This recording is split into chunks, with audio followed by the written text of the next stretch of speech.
এখানে আজকে ভগবানের বুকের রান্না। এখানে আমি সজনে পাতা শাক করছি, তার জন্য কালো জিরা কাঁচা লঙ্কা দিয়ে দিলাম, দিয়ে শাকগুলো একটু কুচিয়ে দিয়ে দিলাম,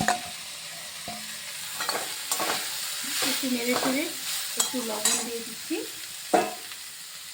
এই যে অল্প একটু লবণ দিলাম, কারণ একদমই মজে যাবে। দিয়ে আমি কিছুক্ষণের জন্য একটু ঢাকা দিয়ে রাখছি। এই সজনে পাতা শাকটা আমাদের শরীরের জন্য খুব উপকার। একটু ঢাকা দিয়ে দিলাম। আর এখানে একটা মশলা কষিয়ে নিলাম। এখানে রান্না হচ্ছে শোলা কচু। এই দেখুন, শোলা কচুর স্প্রিং করে আমি ভেজে নিয়েছি। এই যে স্প্রিংটা বড় বড় করেছি। এই যে এখন জুসটা ফুটে গেছে, এর মধ্যে স্প্রিংটা দিয়ে দিচ্ছি। এই শোলা কচুর স্প্রিংটা খুবই ভালো লাগে, এটা সবার খুব পছন্দ। এবার একটু ফুটিয়ে নিলে একটু ধনেপাতা দিয়ে নামানোর আগে হয়ে যাবে। এই যে একটু আস্তে করে একটু ফুটিয়ে নিচ্ছি। জুসটা এখন মনে হচ্ছে অনেকটা, কিন্তু একদমই টেনে যাবে। এখানেও হয়ে গেছে একটা সবজি। এখানে করেছি আজকে এই বছরের প্রথম সিম। এই যে সিম দিয়ে আলু বেগুন দিয়ে একটা সবজি রান্না করেছি। এটা হয়ে গেছে, আর একটা পর একটা নামিয়ে দিচ্ছি।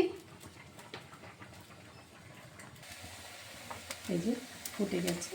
আমি এখন নামানোর আগে এখানে অল্প একটু ঘি দিয়ে দিচ্ছি, আর একটু গরম মশলা গুঁড়ো দিয়ে দিচ্ছি, তাহলেই হয়ে যাবে এই সবজিটা। আর সামান্য একটু গরম মশলা গুঁড়ো দিয়ে দিচ্ছি, নেড়ে চেড়ে একটু ঢাকা দিয়ে রাখলেই একদম কমপ্লিট এই সবজিটা।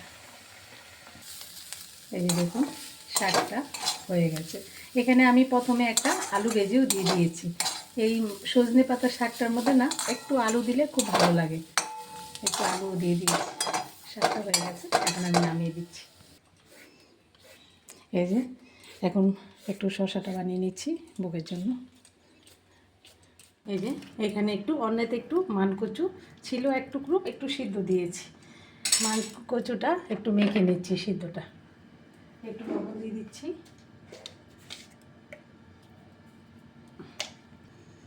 একটু সরষের তেল,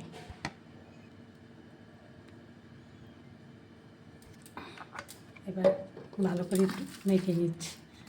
এই যে বুকের প্লেটটা বেড়ে নিয়েছি, সিদ্ধটা প্লেটেই দিয়ে দিলাম।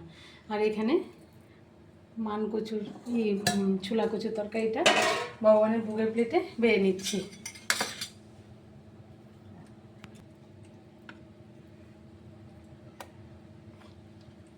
এই যে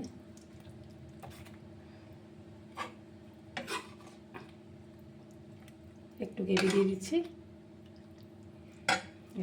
এবার এগুলো আমি ঠান্ডা করে তুলসী পাতা দিয়ে দেবো, তারপর ভগবানকে ভোগ লাগাবো। আর এখানে এই যে সিম আলু বেগুনের সবজিটা, এটাও ভগবানের ভোগের বাটিতে বেড়ে নিচ্ছি। একটু এটা মাখা মাখা। এখানে একটা শোলা কচুর স্প্রিং শুকনো রেখেছিলাম, এটা ভগবানের ভোগের প্লেটে দিয়ে দিলাম।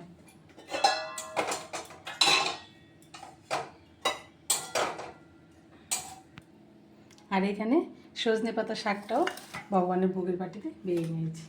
তাহলে আর এখানে শশা বানিয়ে নিয়েছি। আজকে ভোগের রান্না এই পর্যন্তই।